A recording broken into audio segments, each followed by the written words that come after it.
such a profound reality in the Quran. Now you will understand this ayah that we're about to study.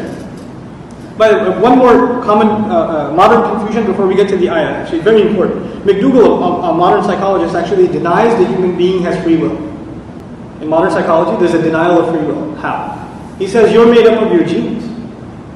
You're a product of genetics. You're a product of heredity. And second, multiplied by your society. There are two influences on you. If you're a student of psychology, even if you took Psychology 101, you know this. There's nature and nurture, right? He says you're already pre-programmed, and on top of that there's your environment. What you do, you actually have no choice in the matter.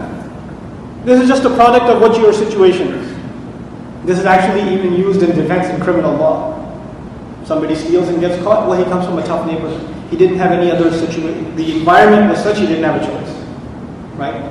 Or he has certain hormones in his body, certain chemicals are more in his genes than others. That's why it's okay for him to kill, right? For him to beat up his wife or whatever, right?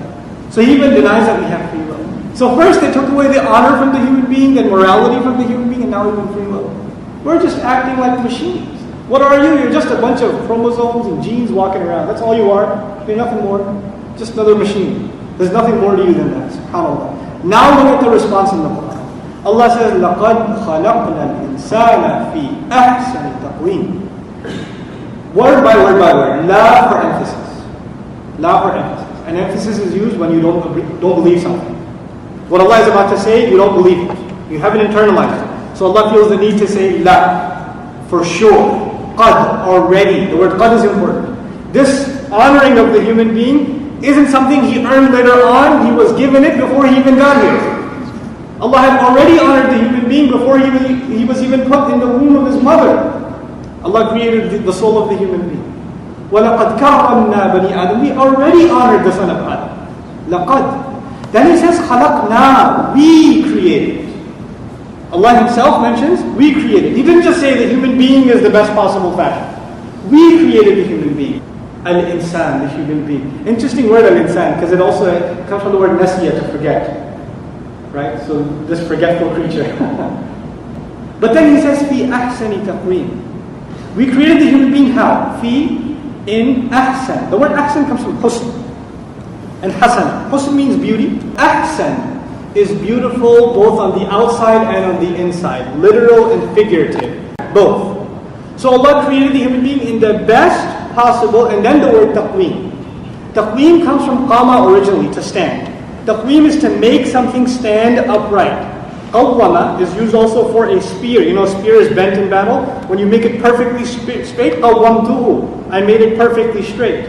Okay. Now, taqweem means to take multiple components and to balance them together so they're perfectly straight. It also means to design something perfectly for the purpose for which you wanted to make it. So the car is designed for driving, but if you make the perfect car, this is taqweem of the car. You perfectly design, everything is perfectly placed. Okay? Probably not a General Motors, but just kidding. But anyway, so ahsani taqweem, in the best possible fashion, everything was balanced. The word ta'deed is included in taqweem, balance. Now understand, I said already human beings are made up of two parts, the body and the soul. And Allah said I created the human being in the best possible fashion, the best possible balance.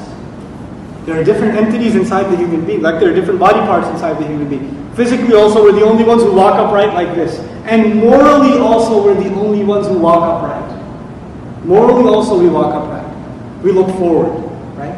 We've been given something no other creature has been given.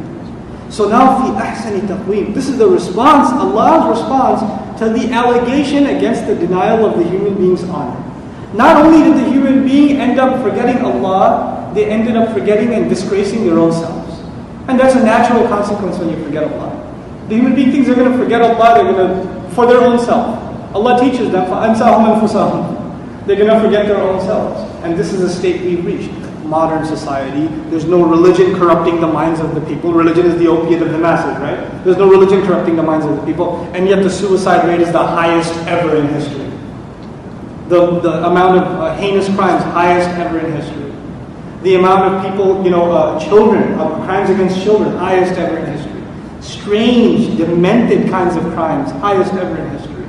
Why? Because the human being denied himself the grand favor Allah had given him. This, how is it connected to وَالتِّينِ وَالزَّيْتُونِ وَطُورِ سِينِينَ وَهَذَا الْبَلَدِ الْأَمِينَ? All of that, I didn't connect them. I explained to you وَالتِّينِ وَالزَّيْتُونِ وَطُورِ سِينِينَ وَهَذَا الْبَلَدِ الْأَمِينَ, and separately we started talking about لَقَدْ خَلَقْنَا الْإِنسَانَ فِي أَحْسَنِ تَقْوِيمٍ. But we didn't connect the two. And this is jawab al-qasam, by the way. This is the response to the oath. And the oath is always a response or connected to the response to the oath. Jawab al-qasam. So what is the connection? So one alim, his opinion I sort of inclined towards in this matter, Hamiduddin Farahi rahimahullah, he argued as follows. He said, At-Teen, the valley between Hamdan and Halwan, referring to Mount Judi, Nuh alayhi salam.